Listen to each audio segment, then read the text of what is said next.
BNP নেতা ইশরাক হোসেনকে ঢাকা দক্ষিণের মেয়র হিসেবে ঘোষণা করেছেন আদালত। বাতিল করে দিয়েছেন 2020 সালে অনুষ্ঠিত সিটি নির্বাচনের ফলাফল। ঢাকার প্রথম যুগ্ম জেলা জজ ও নির্বাচনী ট্রাইব্যুনালের বিচারক মোহাম্মদ নুরুল ইসলাম এই রায় দেন।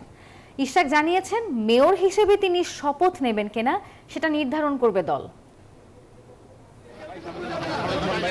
5 বছরের আইনি লড়াই শেষ। নির্বাচনী ট্রাইব্যুনালের রায়ে ঢাকা দক্ষিণের মেয়র পদে ফিরলেন বিএনপি নেতা ইশরাক হোসেন। তাই আদালত প্রাঙ্গণে আনন্দ মিছিল। সাবেক মেয়র সাদেক হোসেন খোকার ছেলে ইশরাককে ফুলের মালায় শুভেচ্ছা জানান নেতাকর্মীরা।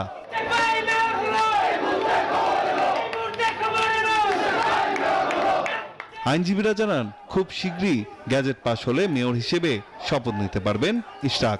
স্থানীয় সরকার নির্বাচনের 2010-এর 59-এর খ ধারা মতে ওই নির্বাচনটিকে অবৈধ ঘোষণা করেছে এবং ইঞ্জিনিয়ার ইশরাক সাহেবকে মেয়র হিসেবে ওয়ালটন আবারও মিলিনিয়ার অফারে ওয়ালটন ফ্রিজ কিনে আপনিও হয়ে যেতে পারেন মিলিয়নিয়ার। রায়ের পর বিজয়ী ইশরাক হোসেন বলেন, ভোটার কিংবা জনগণ নয়, অনিয়মই ছিল ফ্যাসিস্ট আওয়ামী লীগের নেতাকর্মীদের জয়ের হাতিয়ার। আমি মেয়র পদে শপথ গ্রহণ করব কিনা সেটা সম্পূর্ণ দলীয় বিষয়।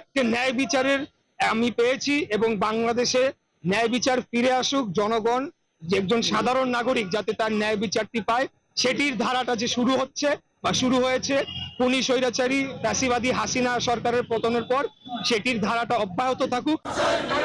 2020 সালে ঢাকা দক্ষিণ সিটির মেয়র নির্বাচনে বিপুল ভোটে জয় পায় আওয়ামী লীগ সমর্থিত প্রার্থী শেখ ফজলে নূর তাপস। নির্বাচনে ভোট কারচুপি, ফলাফলে অনিয়মের অভিযোগ তুলে মামলা করেন ইশরাক।